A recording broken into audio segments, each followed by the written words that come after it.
289 জন, বিচার বহির্ভূত হত্যাকাণ্ডের শিকার হয়েছেন প্রায় 2000-এর উপরে মানুষ। আমি এই পরিসংখ্যানগুলোর কথা এই জন্য উল্লেখ করছি যে আপনারা দেখেছেন যে কি পরিমাণ ত্যাগের বিনিময়ে একটি লিবারেল ডেমোক্রেটিক পার্টি বিএনপি তাকে তার গণতন্ত্রের জন্য জনগণের অধিকার আদায়ের জন্য সংগ্রাম করতে হয়েছে। আমি বক্তব্য শেষের দিকে নিয়ে আসছি। আমরা দেশের মানুষ অনেক আশা ভরসা নিয়ে 5ই আগস্টের পরিবর্তনের পরে ফ্যাসিস্ট হাসিনা দেশ থেকে পালিয়ে ভারতে আশ্রয় নেওয়ার পরে আমাদের দেশের অবস্থার পরিবর্তন হবে। অতি দ্রুত দেশে জনগণের ভোটাধিকার ফিরিয়ে দেওয়া হবে এবং জনগণ তাদের ভোটাধিকার প্রয়োগ করতে পারবেন। প্রয়োগ করে তারা তাদের প্রতিনিধি নির্বাচিত করতে পারবেন এবং গণতন্ত্রকে তার অভিষ্ট লক্ষ্যে পৌঁছানোর চেষ্টা করবেন। গণতন্ত্রের চর্চা হবে। কিন্তু আমরা দুঃখের সঙ্গে দেখছি এখন পর্যন্ত সেই লক্ষ্যে আমরা সুস্পষ্ট কোন নির্দেশনা পাচ্ছি না। ইতিমধ্যে আপনারা জানেন দেশের অর্থনীতির অবস্থা অত্যন্ত শোচনীয় এবং দ্রব্যমূল্য বৃদ্ধি পাচ্ছে, আইন শৃঙ্খলার পরিস্থিতির অবনতি হচ্ছে, ক্রমান্বয়ে শিক্ষা অঙ্গনগুলো বিশেষ করে বিশ্ববিদ্যালয়গুলোতে শিক্ষার কোনো পরিবেশ থাকছে না।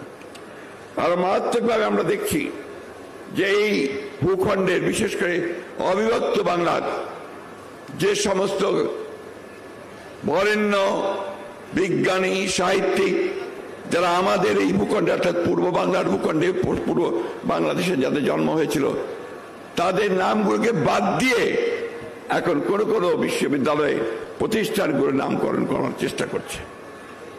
আমি একটি কথা বলেই আজকে আমার বক্তব্য সংক্ষিপ্ত এখানেই শেষ করব যে আমরা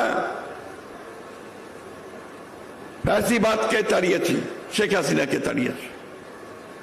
আমরা এখন অপেক্ষা করছি আমাদের জনগণের যে আশা আকাঙ্ক্ষা, আমাদের দলের প্রতিষ্ঠাতা শহীদ প্রেসিডেন্ট জিয়াউর যে স্বপ্ন একটি আধুনিক সমৃদ্ধ বাংলাদেশ রূপান্তরিত করবার, সেই গণতন্ত্রকে বিঘ্নিত করার জন্য, তাকে বাধা প্রদান করার জন্য আজকে একটি গোষ্ঠী, একটি মহল বিভিন্নভাবে চক্রান্ত শুরু করেছে। ফ্যাসিস্ট শেখ হাসিনা বিদেশে গিয়ে তিনি সেই চেষ্টা করছেন এবং বাইরে থেকেও চেষ্টা করা হচ্ছে। একই সঙ্গে দেশের অভ্যন্তরীণ অবস্থায়ও কিছু কিছু ব্যক্তি গোষ্ঠী তারা ভুল ব্যাখ্যা দিয়ে জনগণকে বিভ্রান্ত করার চেষ্টা করছে। আমাদের বক্তব্য আমরা বিভিন্ন সময় স্পষ্ট করেছি। মূল বক্তব্য রাখবেন আমাদের দলের ভারপ্রাপ্ত চেয়ারম্যান, আজকে সভাপতি জনাব তারেক রহমান সাহেব।